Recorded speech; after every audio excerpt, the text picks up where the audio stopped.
ಪ್ರಜಾಪ್ರಭುತ್ವ ಯುದ್ಧಕ್ಕೆ ಕೆಲವು ದಿನಗಳು ಬಾಕಿ ಇದೆ. ರಾಜ್ಯದಲ್ಲಿ ಮೊದಲನೇ ಹಂತದ ಲೋಕ ಕದನಕ್ಕೆ ನಾಮಪತ್ರ ಸಲ್ಲಿಕೆಯ ಭರಾಟೆ ಮುಗಿದು ಹೋಗಿದೆ. ಆದರೂ ಬಿಜೆಪಿಯಲ್ಲಿ ಮಾತ್ರ ಅಸಮಾಧಾನದ ಕಿಚ್ಚು ಇನ್ನೂ ಆರಿಲ್ಲ. ಟಿಕೆಟ್ ಮಿಸ್ ಆಗಿದ್ದಕ್ಕೆ ನಾಯಕರ ಕೋಪಾಗ್ನಿಯೂ ಕೂಡ ತಣಿದಿಲ್ಲ. ಇದು ಲೋಕ ಕಣದಲ್ಲಿರೋ ಕೇಸರಿ ಕಲಿಗಳಿಗೆ ಆತಂಕವನ್ನು ತಂದಿದೆ. ಚುನಾವಣಾ ಫಲಿತಾಂಶಕ್ಕೆ ಪೆಟ್ಟು ಕೊಡುತ್ತಾ ಈ ವಿಚಾರ ಅನ್ನೋ ಪ್ರಶ್ನೆಯೂ ಕೂಡ ಉದ್ಭವ ಆಗಿದೆ.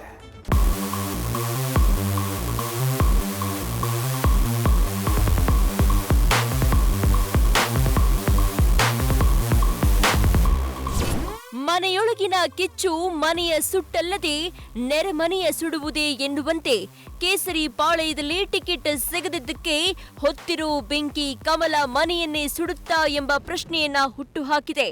ಲೋಕಸಭಾ ಚುನಾವಣೆ ಸಮೀಪಿಸ್ತಾ ಇದ್ದಂತೆಲ್ಲ ಕೇಸರಿ ಪಾಳಯದಲ್ಲಿ ಬಂಡಾಯದ ಬೆಂಕಿ ಧಗಧಗಿಸಲು ಶುರು ಮಾಡಿದೆ.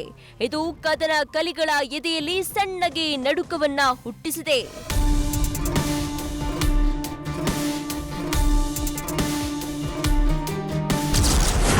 ರಾಯಚೂರು ಬಿಜೆಪಿ ಅಭ್ಯರ್ಥಿಗೆ ಬಂಡಾಯ ಬಿಸಿ. ರೆಬೆಲ್ ರಣ ಕಹಳೆ ಮೊಳಗಿಸಿದ ಬಿವಿ ನಾಯಕ್. ಹೈಕಮಾಂಡ್ ನಾಯಕರು ಅದೆಷ್ಟೇ ಸಂಧಾನ ಮಾಡಿದ್ರೂ ರಾಯಚೂರು ಕೇಸರಿ ಮನೆಯಲ್ಲಿ ಎದ್ದಿರೋ ಭಿನ್ನ ಮತ ಶಮನವಾಗಿಲ್ಲ. ಹೀಗಾಗಿ ರಾಯಚೂರು ಬಿಜೆಪಿ ಅಭ್ಯರ್ಥಿ ರಾಜಾ ರಾಮೇಶ್ವರ ನಾಯಕ್ಗೆ ಸ್ವಪಕ್ಷದ ನಾಯಕನೇ ಕಂಟಕವಾಗುವ ಕುರುಹು ಸಿಕ್ಕಿದೆ. ಲೋಕಸಭಾ ಚುನಾವಣೆ ಟಿಕೆಟ್ ಸಿಗದಿದ್ದಕ್ಕೆ ಮಾಜಿ ಸಚಿವ ಬಿವಿ ನಾಯಕ್ ಬಿಜೆಪಿಯ ಬಂಡಾಯ ಅಭ್ಯರ್ಥಿಯಾಗಿ ಕಣಕ್ಕಿಳಿಯಲು ನಿರ್ಧರಿಸಿದ್ದಾರೆ. ಬಿಜೆಪಿಯಲ್ಲಿದ್ದುಕೊಂಡೇ ನಾನು ನಾಮಪತ್ರ ಸಲ್ಲಿಸುತ್ತೇನೆ ಅಂತ ಬಿವಿ ನಾಯಕ್ ರೆಬೆಲ್ ರಣ ಕಹಳೆಯನ್ನ ಮೊಳಗಿಸಿದ್ದಾರೆ. ಅಂತಿಮವಾಗಿ ಪಕ್ಷದ ಕೇಂದ್ರ ನಾಯಕರ ತೀರ್ಮಾನನೇ ಅಂತಿಮ. ಅದಕ್ಕೆ ಒತ್ತಾಯ ಮಾಡುವಂಥ, ಅದಕ್ಕೆ ಬದಲಾವಣೆ ಮಾಡುವಂಥ ಹೇಳುವಂಥ ಅಧಿಕಾರ ನಮಗಿಲ್ಲ. ಆದರೆ ಮನವಿ ಮಾಡಲಿಕ್ಕೆ ಅವಕಾಶ ಇದೆ. ಆ ಮನವಿಯನ್ನು ನಿಮ್ಮ ಪರವಾಗಿ ಮಾಡ್ತೀವಿ ಅಂತೇಳಿ ಒಂದು ಆತ್ಮಸ್ಥೈರ್ಯವನ್ನು ತುಂಬುವಂಥ ಕೆಲಸವನ್ನು ರಾಜ್ಯದ ನಾಯಕರು ಮಾಡಿದ್ದಾರೆ. ಒಂದು ಭರವಸೆಯನ್ನು ಕೊಟ್ಟಿದ್ದಾರೆ.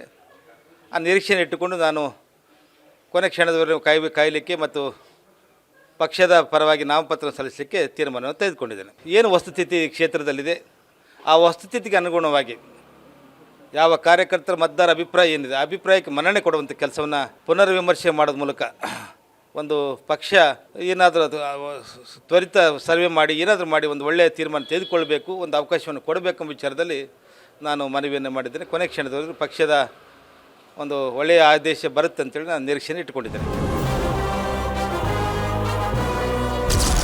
ಪ್ರೀತಂ ಗೌಡ ಜೆಡಿಎಸ್ ನಡುವೆ ಮತ್ತೆ ಮುಸುಕಿನ ಗುದ್ದಾಟ. ಜಂಟಿ ಕಾರ್ಯಕ್ರಮದಲ್ಲಿ ಪ್ರೀತಂ ಗೌಡ ಫೋಟೋ ನಾಪತ್ತೆ. ಹಾಸನದಲ್ಲಿ ದೋಸ್ತಿ ನಾಯಕರ ಮೈತ್ರಿ ಎಣ್ಣೆ ಸೀಗೆಕಾಯಿಯಂತಾಗಿದೆ.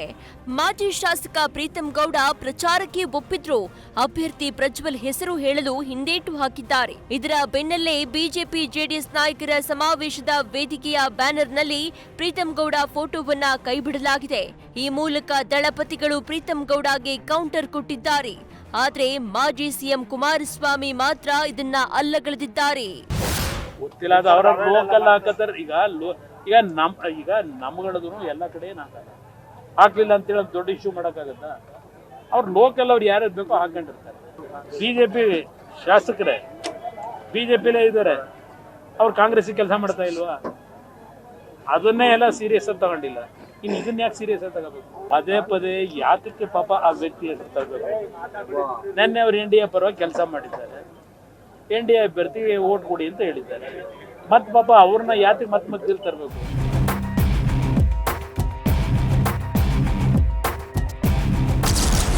ಮರಳಿ ಕಮಲ ಗೂಡು ಸೇರಿದ ನಿತಿನ್ ಗುತ್ತೇದಾರ್.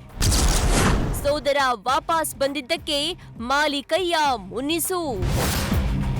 ಕಳೆದ ವಿಧಾನಸಭಾ ಚುನಾವಣೆಯಲ್ಲಿ ಬಿಜೆಪಿ ಅಭ್ಯರ್ಥಿ ಸೋಲಿಗೆ ಕಾರಣವಾಗಿದ್ದ ನಿತಿನ್ ಗುತ್ತೇದಾರ್ ನಿನ್ನೆ ಬಿಜೆಪಿ ಸೇರ್ಪಡೆಯಾಗಿದ್ದಾರೆ. ಸ್ಥಳೀಯ ಬಿಜೆಪಿ ಮುಖಂಡರ ವಿರೋಧದ ನಡುವೆ ನಿನ್ನೆ ಕಮಲದ ಬಾವುಟ ಹಿಡಿದಿದ್ದಾರೆ. ಅಂದಹಾಗೆ ಕಳೆದ ವಿಧಾನಸಭೆ ಚುನಾವಣೆಯಲ್ಲಿ ತಮ್ಮ ಸೋದರ ಮಾಲಿಕಯ್ಯ ಗುತ್ತೇದಾರ್ಗೆ ಸೆಡ್ಡು ಹೊಡೆದು ಬಿಜೆಪಿ ಬಂಡಾಯ ಅಭ್ಯರ್ಥಿಯಾಗಿ ಕಣಕ್ಕಿಳಿದಿದ್ರು. ಪಕ್ಷೇತರವಾಗಿ ಸ್ಪರ್ಧಿಸಿ 52,000 ಮತ ಪಡೆದಿದ್ರು. ಇದರಿಂದ ಬಿಜೆಪಿ ಅಭ್ಯರ್ಥಿ ಮಾಲಿಕಯ್ಯ ಗುತ್ತೇದಾರ್ ಸೋಲು ಕಂಡಿದ್ರು. ಹೀಗಾಗಿ ನಿತಿನ್ ಮೇಲೆ ಸಹೋದರ ಮಾಲಿಕಯ್ಯ ಮುನಿಸು ಹೊರಹಾಕಿದ್ದಾರೆ. ನಿತಿನ್ ಬಿಜೆಪಿ ಸೇರ್ಪಡೆಗೆ ಒಳಗೊಳಗೆ ಕೊತ ಕೊತ ಕುದಿತಿದ್ದಾರೆ.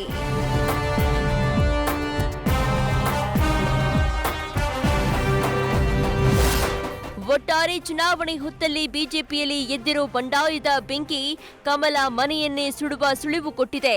ಇದೀಗ ಈ ಅಸಮಾಧಾನದ ಕಿಚ್ಚನ್ನ ತಣ್ಣಗಾಗಿಸಲು ಮತ್ತೆ ಹೈನಾಯಕರು ಅಖಾಡಕ್ಕೆ ಇಳಿತಾರಾ? ತಮ್ಮ ಅಭ್ಯರ್ಥಿಗಳ ಚುನಾವಣಾ ಹಾದಿಯನ್ನ ಸುಗಮಗೊಳಿಸ್ತಾರಾ? Let's wait and watch.